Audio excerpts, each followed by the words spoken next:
제가 새벽 기도를 마치고 집에 오면 워싱턴 포스트와 중앙일보와 한국일보 세 신문을 훑어봅니다. 여러분이 이 미국의 정치계나 돌아가는 거에 관심이 있는지 모르겠습니다만, 혹시 여러분 벤 칼슨이라고 하는 의사에 대해서 아는지 모르겠습니다. 벤 칼슨이라는 분은 존스 홉킨스 대학병원에서 소아 신경외과 의사입니다. 흑인인데요, 제가 아주 좋아하고 존경하는 의사입니다. 이유인즉슨 이분이 의술이 굉장히 탁월해서 뿐만 아니라 이분이 갖고 있는 생각과 사고가 너무 기독교적이고, 이분이 이렇게 드러나게 된 것은 2016년 내년에 미국 대통령 선거가 있는데 공화당 후보로 전혀 정치인이 아닌 분이 나미네이션 받기 위해서 나섰기 때문입니다. 이분이 유명하게 된 것은 1987년에 세계 최초로 샴 쌍둥이라고 하는, 엄마 뱃속에서 아이들이 이렇게 붙어서 난 아이들 있지 않습니까? 그 아이들을 처음 세계 최초로 수술을 잘 해서 아이들 둘 다 살려서 대대적으로 신문에서 알려진 그런 의사입니다. 근데 이분이 때때로 이 미국 사회에 던지는 이야기가 너무나도 청교도적이고 기독교적인 이야기를 던집니다. 동성애는 말할 것도 없고요, 아주 보수적으로. 그러면서 올해 3월 달에 미국에서 가장 유명한 사람을 꼽으라고 했을 때에, 가장 존경할 만한 사람 꼽으라고 했을 때에 존경받는 사람의 넘버 6위에 올랐던 사람이 벤 칼슨이라고 하는 흑인 의사예요. 아주 우리 가까이에 있습니다. 이분의 과거는 디트로이트에 출생했는데 아주 가난한 흑인 가정이었어요.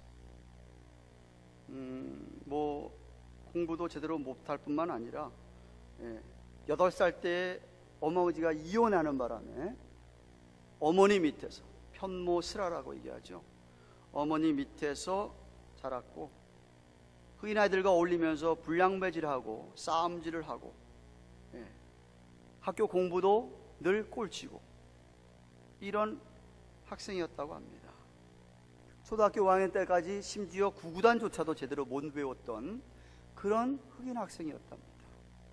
근데 어머니가 남의 백인 집에 가정부일을 하면서 식모일을 하면서 이 아들을 키우는데 어머니가 믿음이 있었습니다. 그래서 아들을 철저하게 기독교 신앙으로 아들을 키웠습니다.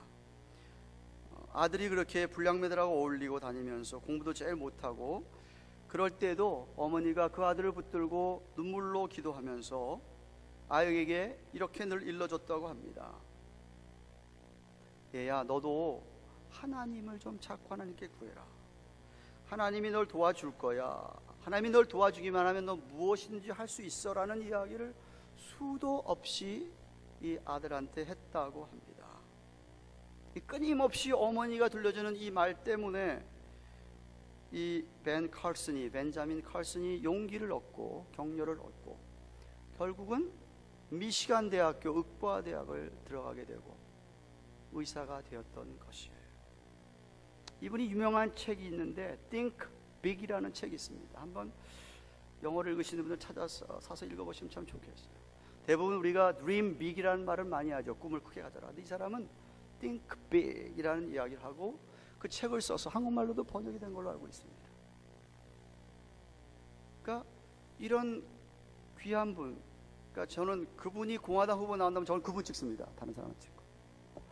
이런 귀한 분이, 흑인이지만 이런 귀한 분이 그렇게 밑바닥에서부터 이렇게까지 될 수 있었던 것은 철저하게 어머니 때문이었다. 어머니 때문이었다. 철든 사람이라면 저는 어느 누구나 예외 없이 어머니라는 단어만으로도 가슴이 뭉클해진다고 생각합니다.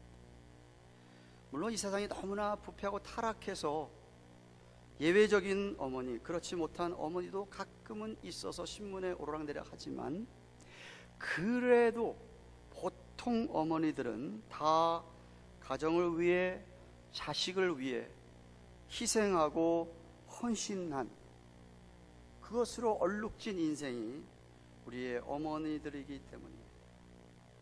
그러므로 사실 우리는 이렇게 어머니 날에서뿐만 아니라 평소에도 우리는 어머니들에게 감사하고 공경하며 살아야 할 것입니다. 더군다나 예수 그리스도를 믿는 크리스찬이라고 한다면 더더욱이 그렇습니다.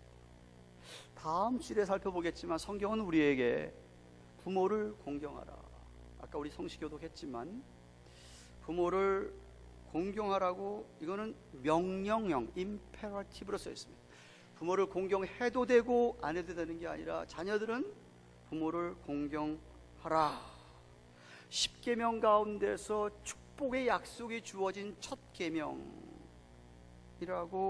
얘기하는 것이 바로 이 부모를 공경하라고 하는 계명입니다.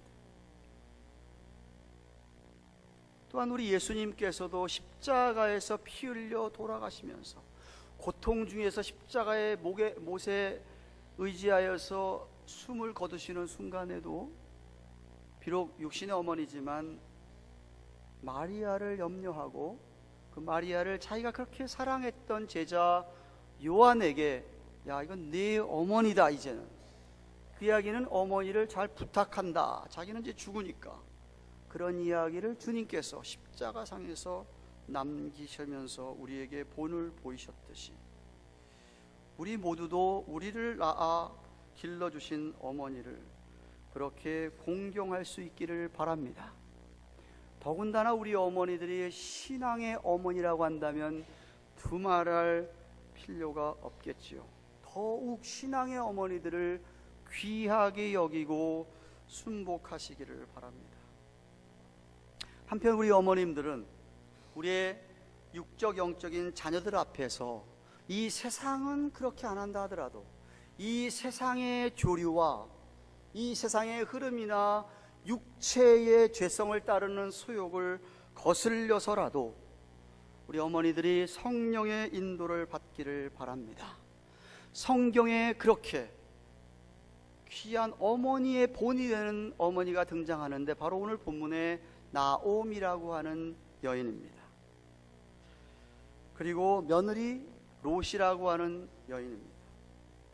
본문의 배경은 지금으로부터 약 3300여 년경 전에 사사시대의 이스라엘 백성들, 유다 특별히 베들레헴에 흉년이 들어서 먹을 것이 떨어졌었을 때입니다. 사사시대라고 하면 이스라엘 역사상 어두운 시대였는데 이스라엘 백성들이 자꾸만 하나님을 잊어버리고 우상을 숭배하고 그리고 말씀을 어기고 부도덕하게 살면서 불법을 행행하던 그런 시대였습니다. 그래서 하나님께서 보다 못해서 이방 나라 사람을 들어서 공격을 해가지고 어려움을 당하게 하고 막 그렇게 고통을 받게 되면 또 이스라엘 백성들은 하나님 앞에 살려달라고 건져달라고 막 하나님께 부르짖으면 하나님 또 그 불쌍히 여기시고 사사를 보내셔서 건져주셨던, 이끌어내 주셨던 그런 시대가 바로 사사 시대입니다. 성경은 그 때를 이렇게 얘기합니다. 그때 이스라엘에 왕이 없기 때문에 사람이 각각 그 소견에 옳은 대로 행하였더라. 자기 생각대로 자기 마음대로 행했다라고 기록하고 있습니다. 바로 이런 어두운 사사 시대에 유대 베들레헴 땅에 엘리멜렉이라고 하는 남자가 있었습니다. 부인이 나오미였습니다. 이 부부가 아들을 낳고 아들을 데리고 흉년이 왔기 때문에 그런지 몰라도 모압 땅이라고 하는 가서는 안 되는 땅, 하나님께서 니네들이 다 어디를 가도 좋은데 거기만큼은 좀 가지 말라고 했는데 그 모압 땅으로 이사를 갔습니다. 그런데 거기서 남편 엘리멜렉이 죽었습니다. 물론 거기서 아들들이 결혼을 해서 모압 여인인 나오미의 며느리가 되는 이 오르바와 룻이란 여인과 아들 말론과 기련이 결혼을 해서 가정을 꾸몄습니다만 그 후에 한 10년 정도 있다가 이 아들들이 어머니보다 먼저 죽고 맙니다. 그래서 세 과부 나오미와 오르바와 룻 셋이 남게 되었습니다. 그리고는 얼마 후에 나오미에게 소식이 하나 들려옵니다. 말씀이 하나 들려오는데 그게 뭐냐면까 베들레헴 땅에 양식이 있더라. 그 이야기는 흉년이 끝나고 이제 잘 돼서 먹을 것이 있더라는 이야기를 들었습니다. 듣고 나서 나오미는 그러면은 나는 이제 고향으로 가야 되겠다 하고 떠나려고 모압을 떠나려고 합니다. 6절 말씀을 다시 보십시오. 그가 모압 지방에 있어서 나오미를 얘기하는 겁니다. 여호와께서 자기 백성을 권고하사 그들에게 양식을 주셨다 함을 들었으므로 이에 두 자부와 함께 일어나 모압 지방에서 돌아오려 하여라고 그랬는데 여기서 나오미의 신앙을 엿볼 수가 있습니다. 하나님께서 하신 일에 대한 소문, 말씀을 듣고서는 그 말씀을 따라서 그러면 이제는 내가 다시 돌아가야 되겠다라고 하는 마음을 먹고 이제 돌아서기로 한 것입니다. 잘 들으세요. 하나님께서 나오미에게 직접 나타나셔가지고 나오미야 너 이제 여기를 버리고 여기를 내버려두고 너는 지금 베들레헴으로 돌아가야 되겠다라고 직접 하나님께서 말씀하지 않으셨습니다. 단지 그곳의 소식이 좋다는 이야기를 전해 들었을 뿐입니다. 그때 나오미는 당장 여기를 정리하고 그냥 다 내버려 두고 그는 고향으로 돌아갔다라는 말입니다. 물론 애초에 엘리멜렉과 함께 유다 베들레헴 땅에 비록 흉년을 먹을 것이 없었다 하더라도 그는 거기를 떠나지 말았어야 합니다. 제 생각할 때는 만약에 떠나지 않았다 그래서 하나님께서 그 백성들을 굶겼을까? 그렇지도 않을 것이고, 만약 떠나지 않고 그 자리에 있었다면, 모압으로 이사 오지 않았더라면 남편도 그렇게 일찍 죽고 아들들도 죽겠지 않았다라고 생각이 됩니다. 그러나 그때 잘못해서 왔지만은 시간이 10여 년 흐른 다음에 이 베들레헴의 소식을 듣고 지금이라도 다시 베들레헴으로 돌아간다고 하는 것은 나오미의 믿음, 신앙, 회개하는 믿음이라고 얘가 말하고 싶다는 거죠. 왜? 회개의 뜻은 돌아간다라는 말입니다. 돌아간다. 회개라는 말의 뜻은 뭐냐? 돌아간다, 돌이킨다는 말이기 때문에 그렇습니다. 비록 지금 나오미가 돌아가더라도 이제는 자기 남편도 없죠, 아들도 없죠, 가면 재산도 없습니다. 가봐야 정말 기댈 것이 아무것도 없음에도 불구하고 나오미는 돌아가겠다라고 결정하고 지금 돌아가려고 하는 겁니다. 여러분, 회개는 하나님 내가 잘못했습니다 인정하고 잘못한 일에서 후회하는 것으로만 그치면 회개가 아닙니다. 그 온전한 회개가 아니에요. 회개는 내가 잘못한 것을 인정하고 후회하고 이거 잘못한 걸 알았기 때문에 이제는 그 길에서 돌이키는 게 회개예요. 그러니까 이 돌이키지 않은 것은 회개를 안 하신 겁니다.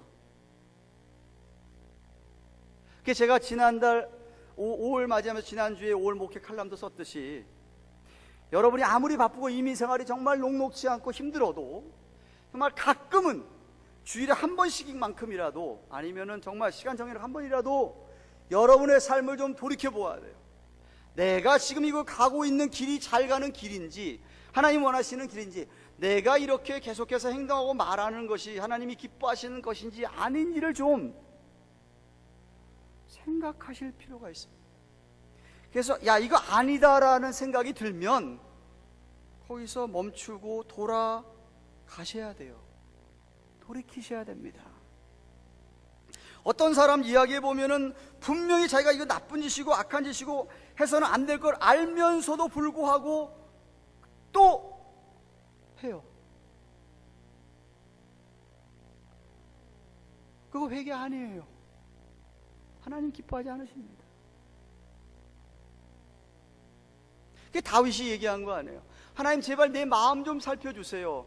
내가 지금 이 악한 생각을 하고 있는지 악한 말을 하고 있는지 내 마음을 좀 시험해 보셔라도 나를 갖다가 바른 길로 인도해 주세요라고 하는 다윗의 기도가 그런 맥락입니다. 나오미는 전에 남편과 함께 잘못해서 모압까지 왔지만 소식이 들렸습니다. 들른 다음에는 즉각 떠났다 이거죠. 여러분에게 하나님께서 야 아무개야, 내가 너한테 일컫겠는데 너 이렇게 돌아가야 된다라고 얘기하지 않으십니다. 오늘날 직통 계시 없어요. 오늘날 성경 계시로 계시는 다 끝났어요. 그렇지만 나오미처럼 여러분에게도 오늘 하나님께서 간접적으로 목사의 설교를 통해서라든지 여러분 성경 말씀을 읽을 때라든지 하나님께서 여러분에게 깨우쳐 주십니다. 그거 아니다, 돌아가야 된다, 돌이켜야 된다. 너 어머니에서 그렇게 가면 안 돼. 너 시어머니에서 그렇게 안 돼. 아버지 그렇게 해서 안 되지. 네가 자식 그렇게 되면 안 되지라고 여러분에게 깨우쳐 주실 때에 여러분이 그때 돌이키느냐는 이야기예요. 돌이키면 나오미처럼 신앙이 있는 거고 신앙의 삶이 정말 회개로 나타나지는 것이기 때문에 진짜라 이겁니다. 제가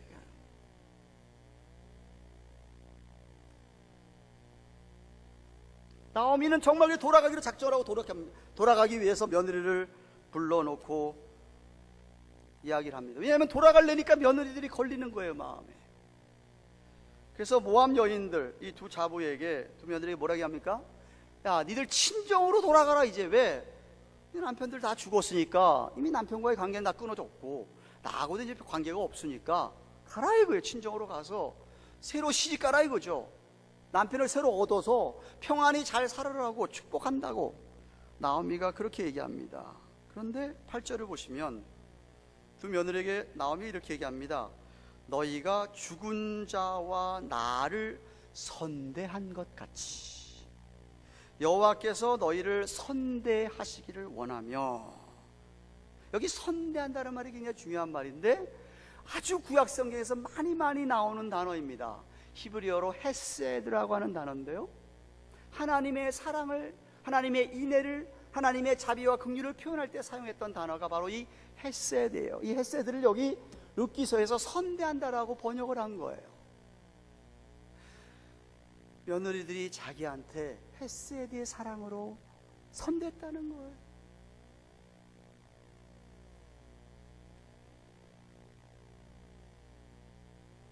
며느리들이 시부모의 시어머니에게 또 죽은 시아버지나 아들들에게 호의와 친절을 베풀었다라는 거예요. 그래서 아쉽지만 그래도 이제 너희들은 떠나야 된다 하고 헤어지면서 축복을 하고 입을 맞췄습니다. 9절에 보시면은 그리고 정말 새 남편을 얻어서 평안히 잘 살기를 원한다고 했더니 이 두 며느리가 엉엉 울어댑니다. 통곡을 하면서 울면서 시어머니에게 자신들도 어머니와 함께 좀 가게 해달라고 사정을 합니다. 어머니와 함께 10절에 보면 하나님의 백성들에게 돌아가겠다고 합니다. 참으로 오늘날 보기 힘든 장면이 아닙니까? 얼마나 고부관계가 좋았으면 남편이 죽어서 더 이상 얽매일 이유가 조금도 없음에도 불구하고 그들은 시어머니를 따라서 가겠다고 하니 말입니다. 그러면 여러분이 짐작할 거예요. 그동안 나오미라는 시어머니가 며느리한테 얼마나 잘했으면 며느리 그렇게 내야 하겠지. 얼마나 잘했으면.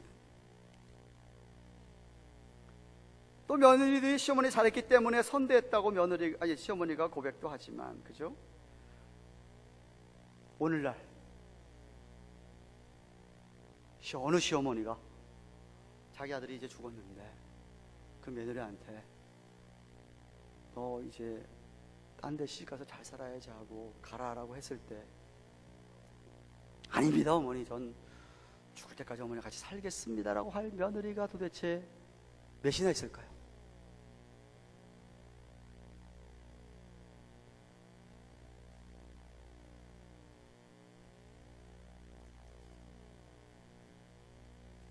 나오미는 그렇게 엉엉 우는 며느리를 붙들고 또 얘기합니다. 다시금 간곡히 설득합니다. 야 얘들아, 내가 만약에 젊으면 좋겠네. 나는 지금 나이가 많아 늙은 노인네가 아니냐. 내가 무슨 뭐 또다시 남편을 얻어서 시집을 가가지고 아이가 생기면, 갈 리도 없겠지만 아이가 생기는 것도 힘들겠지만 만약의 경우 설령 생긴다 하더라도 그 애가 자라가지고 너하고 같이 다시 니들하고 결혼하려면 그게 말이 안 되지 않냐. 그러니까 가라고 얘기합니다. 이 이야기의 배경은 신명기서 25장인 대로 유대 율법에 그 큰아들의 일찍 죽어서 며느리가 부인이 있고 작은 아들이 그 큰아들이 죽었을 때 그 며느리를 자기 아내로 맞을 수 있게 되어 있었어요. 그러니까 그런 제도가 있었으니까 그 염두에 두고서는 나오미가 지금 이런 얘기를 하는 거예요. 그러니까 나는 불가능하니까, 그러니까 나하고 같이 살 생각하지 말고 얼른 가라는 거죠. 그래서 보내는 것이었어요. 근데 나오미가 그러면서 마음이 아파가지고 13절 하반절에 이렇게 얘기합니다. 여호와의 손이 나를 치셨으므로 나는 너희를 인하여 더욱 마음이 아프도다. 이 말은 하나님께서 자기 뜻과 좀 다르게, 자기 원하는 대로 다르게 남편도 죽어버렸는데 아들들조차 일찍 죽어버렸다 하는 이야기를 표현하는 거예요. 오죽하겠습니까? 세상에 남편도 일찍 죽었는데 아들 먼저 자기보다 먼저 갔으면 되잖아요. 시어머니의 이런 고백을 듣고서는 며느들이 또다시 엉엉 울면서 헤어지기 싫어하는데 맏며느리 오르반은 어머니에게 입 맞추고, 우리말 번역이 빠졌는데 굿바이, say 굿바이 하는 겁니다. 하면서 입 맞추고 이제 떠납니다. 근데 둘째 며느리 룻은 어머니를 꼭 붙쫓았더라. 이 말은 무슨 얘기냐면 어머니는 절대로 어머니하고 같이 있겠다고 얘기하는 거예요. 그러면서 어머니를 떠나지 않을 뿐만 아니라 어머니 유숙하는 곳엔 자기도 있겠다고 하면서 유명한 고백을 합니다. 그것이 바로 16절 하반절 17절입니다. 어머니의 백성이 나의 백성이 되고 어머니의 하나님이 나의 하나님이 되시리니 어머니께서 죽으시는 곳에서 나도 죽어서 거기 장사될 것이라. 만일 내가 죽는 일을 위해 어머니와 떠나면 여호와께서 내게 벌을 내리시고 더 내리시기를 원합니다.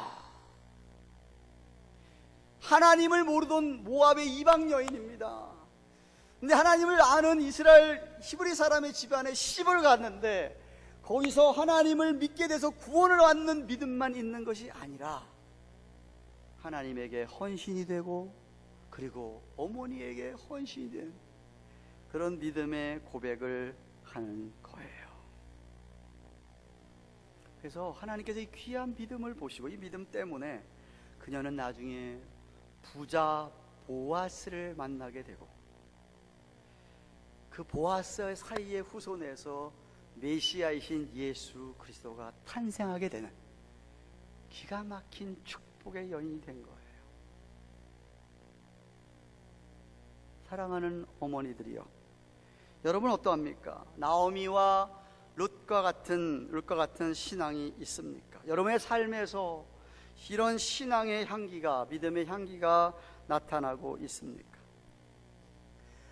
믿지 않는 사람들, 믿지 않는 여자들이 모여가지고 수다 떨면서 시어머니 욕하고 흉이나 보고 며느리 흉이나 보고 욕한다 그러면 제가 충분히 이해해요. 믿지 않으니까, 안 믿는 사람들이니까.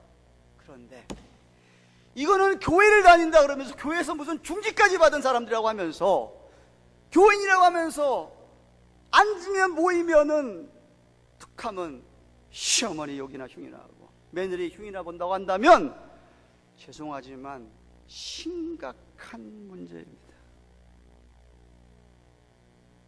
저는 우리 경양 가든 교회 교인 어머니들 같은 그런 분이 한 분도 없기를 소원하는 사람입니다.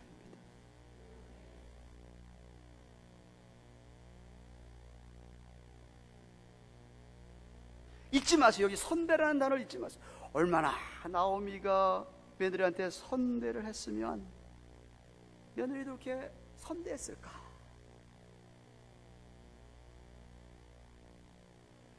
아니, 우리가 예수 믿는 사람으로서 하나님으로부터 그 선대, 하나님으로부터 그 귀한 헬세대의 사랑을 입어서 지옥에 안 가고 천국에 가게 됐고, 하나님의 자녀가 돼서 하나님이 정말 불꽃 같은 눈동자로 우리의 삶을 다 지키시고 보호하시고 인도하시면서 우리가 언제든지 하나님 아버지라고 부를 수 있게 됐는데, 그렇게 자녀가 됐다고 한다면 하나님 아버지를 본받아서 나오미처럼 며느리를 선대하고 룻처럼 시어머니를 선대해야 하지 않겠습니까?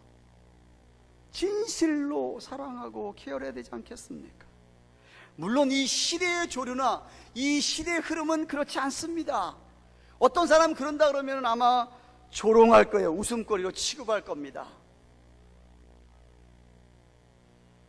아까도 안 가져왔네. 카톡에 어떤 사람이 오늘 아침에 보내왔어요. 대책이 없는 여자래. 대책이 없는 여자. 그런 여자를 대책이 없는 여자래. 세상은 그래. 세상은 그렇다 이거죠. 세상의 조류는 그렇다 하더라도 믿는 사람은 그러면 안 되잖아요. 우리 육신의 소욕, 우리의 이 플래시의 디자이어는 그거와 정반대로 얘기하고 셀피시하게 자기를 챙기고, 야, 내가 편하면 되지, 시어머니는 내 남편의 어머니일 뿐이지 나와 뭐 별로, 에이 며느리 내 아들의 부인이고 뭐 그런데 하면서 자기를 생각하고 나만 편하지 하면서 하나님의 말씀을 불순종하게 그렇게 한달지라도, 우리 믿는 자들이라고 한다면, 성령 있는 사람이라고 한다면, 우리 믿는 사람의 어머니들은, 우리 며느리들은 성령의 인도를 받아야 하지 않겠습니까? 네? 그래서 여러분에게 다시금 얘기하는, 왜 하나님께서 이렇게 어머니 날도 주시고, 이거 뭐 다 여러분 어머니 날 어떻게 위로되는지 한번 인터넷 들어가면 다 나와요. 다 믿는 사람들 통해서 나왔어요. 왜 하나님께서 우리에게 이런 날들을 주시고 주일을 주시고 매달 첫날 주시고 이럴 때마다 좀 스탑하시고, 뭐든지 내가 지금 어머니에게 잘하고 있나? 내가 며느리에게 잘하고 있나? 내 딸에게, 내 아들에게, 나는 우리 어머니에게 좀 우리 자신이 좀 돌아보고, 아, 이거 잘못 갖고 이거 잘못하고 있구나라고 깨우쳐 주시면 회개할 수 있기를 축원합니다. 정말 여러분 서로 불쌍히 여기는 마음이 넘치기를 바랍니다. 더 나아가서 여러분, 적어도 경량가든 교회를 다닌다고 한다면 여러분은 정말 하나님에게 헌신되어 있어야 될 뿐만 아니라 우리 서로에게 헌신하시기를 바랍니다. 남편의 어머니가 아니에요. 내 어머니예요. 에이, 아들을 내미에 뭐 챙겨주는 며느리일 뿐, 그게 아닙니다. 여러분, 오늘 본문에도 딸이라 그래. 나오미가 딸, 며느리를 딸이라고 부르잖아요. 여러분이 친딸 같으면 그렇게 하겠어요? 며느리한테? 아니, 안 하지 않겠어요, 이렇게? 그러니까 정말 여러분이 그렇게 좀 믿음을 가지고 헌신할 수 있기를 축원합니다. 그렇게 되면요, 여러분의 남편이 여러분을 굉장히 존귀히 여깁니다. 사랑을 몇 배로 더 주죠. 일부 예배 때도 얘기했습니다만, 어머니와 아내 사이 중간에 껴가지고 쇠무치된 남자들 많습니다. 어머니 눈치 보자니 그렇고 아내 눈치 보자니 그렇고 중간에서 아유, 어머니도 없고 아내도 없으면 얼마나 편할까, 이렇게 생각하는 사람, 남자들 많아요.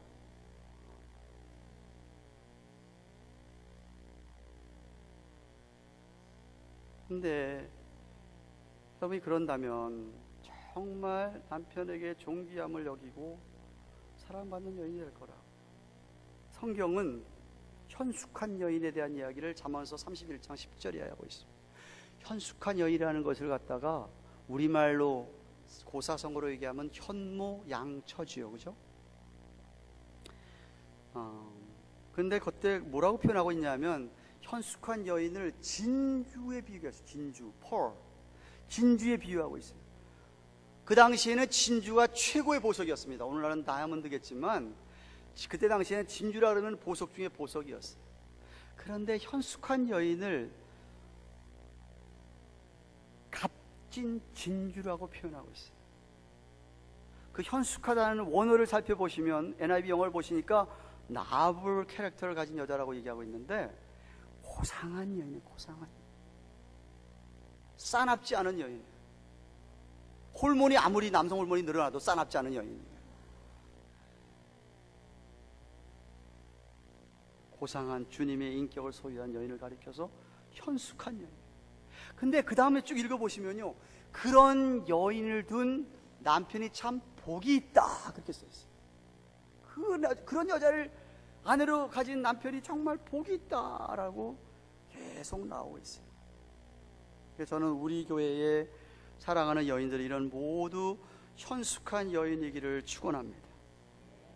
그런데 조개 안에서 진주가 만들어지려면요, 굉장한 어려움, 상처, 아픔을 통해서 진주가 만들어지는 것이라고 합니다.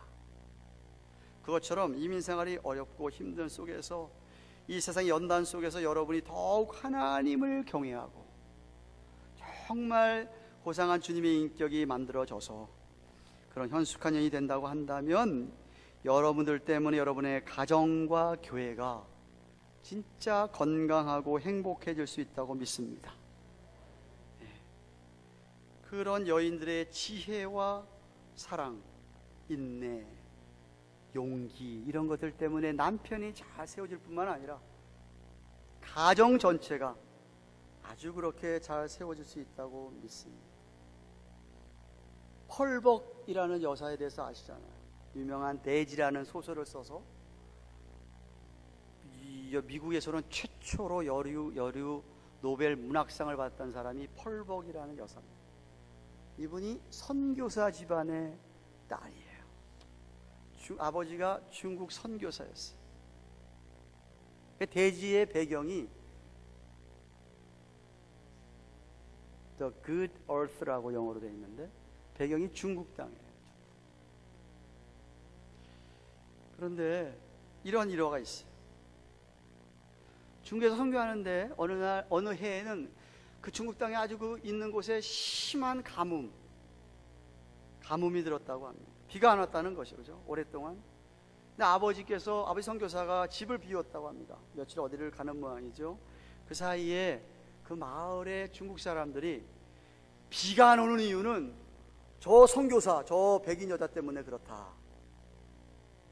저 백인 여자가 우리가 섬기는 이 신을 갖다가 화나게 해서 비가 안 온다라고 생각을 하면서, 그런 소문을 퍼뜨리면서 사람들을 화나게 해가지고 그날 밤에 아버지 없는데 그 펄벅 여사의 집으로 쳐들어왔다는 거예요.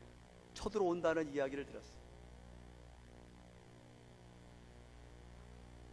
그 소식을 듣자마자 이 펄벅 여사의 어머니가 집안에 있는 찻잔을 다 꺼내서 준비를 딱 하게 하고, 케이크를 굽고 과일을 접시에 다 담은 다음에 대문을 아주 활짝 열어놨다고 합니다. 그랬더니 중국 사람들이 이제 막 화를 내면서 몽둥이를 들고 우르르 쫓아오다가 집이 열린 거예요. 활짝. 이상하다고 들어간 거지. 근데 대청마루에 상이 쫙 펴 있는데 먹을 것과 차가 다 준비가 돼 있는 거예요. 어정쩡해진 거죠. 어머니가 잘 오셨습니다 하라고 다 거실에, 대청에 다 초대를 해가지고 잘 오셨습니다, 기다리고 있었으니까 여기 오셔서 앉으셔서 차라도 한잔하고 케이크 한 조각하고 과일 좀 들고 가세요, 이렇게 된 거예요. 그래서 그게 왔던 사람들이 못 이긴 척하고 앉아가지고 또 먹었답니다. 다 먹고 딱 돌아가는데 비가 쏟아지더라고요. 놀라지도 않네. 당연한 거예요. 그토록 기다리던 비가 그들에게 돌아간 다음에 쏟아졌다는 일화를 읽었어요. 얼마나 멋진 어머니입니까?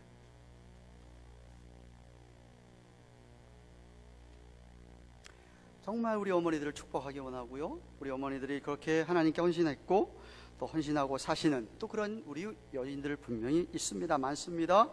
저는 이 아침에 여러분들에게 정말 진심으로 감사드리고 축복합니다. 여러분의 아름다운 헌신 때문에 하나님이 영광을 받으시고 하나님 나라가 확장될 줄로 믿습니다.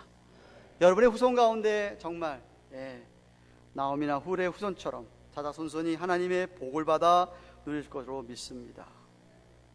여태까지 남자분들은 설교를 안 들은 겁니다. 사랑하는 우리 아버지 되시고 사위가 되거나 혹 아들이 되시는 여러분들, 아버지 날 주일이 6월 셋째 주일입니다. 그때 가서 제가 여러분과 함께 나누겠지만, 우리는 우리 옆에서 희생과 수고를 아끼지 않는 우리의 어머님들, 우리의 아내들에게 감사를 드려야 되겠습니다. 그들 때문에 우리가 있는 것이 아니겠어요? 그들에게 좀 부족한 부분이 보여도 좀 이해하고 덮어주며 오히려 위로와 격려를 할 수 있기를 바랍니다. 정말 be kind to them. 그들에게 호의를 베푸시고 친절을 베푸시기를 바랍니다. 어쩌면 그들이 지금은 필요로 하는 것이 그런 호의와 친절이 아닐까 생각해 봅니다. 헤세드의 사랑이 실천되는 것이죠. 끝으로 서울여자대학교 사랑이 없어 공모전에서 대상을 받은 그를 소개하고 설교를 마치기 원합니다.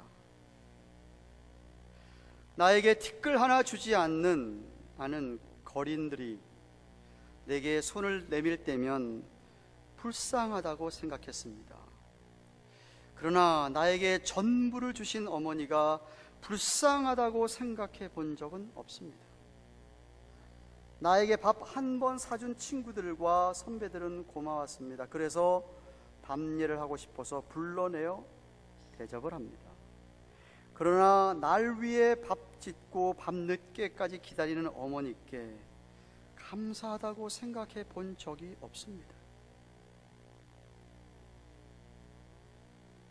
실제로 존재하지도 않는 드라마 속의 배우들, 가정사를 보며 그들을 대신해 눈물을 흘렸습니다. 그러나 일상에 지치고 힘든 어머니를 위해 진심으로 눈물을 흘려본 적이 없습니다. 친구들이 아프다고 하면 걱정하면서 자주 찾아가 위로하지만 골방에 누워 아파하던 어머니 걱정은 제대로 한 번도 해본 적이 없습니다. 친구들이나 애인에게는 사소한 잘못 하나에도 미안하다고 사과하고 용서를 구했지만 어머니에게는 셀 수도 없이 많은 잘못을 했어도 용서를 구하지 않았습니다.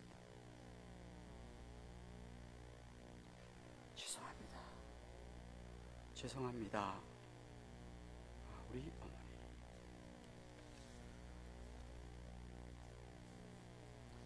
같이 한번 기도하십시다. 우리 어머니들을 축복하고 우리 어머니들을 감사하면서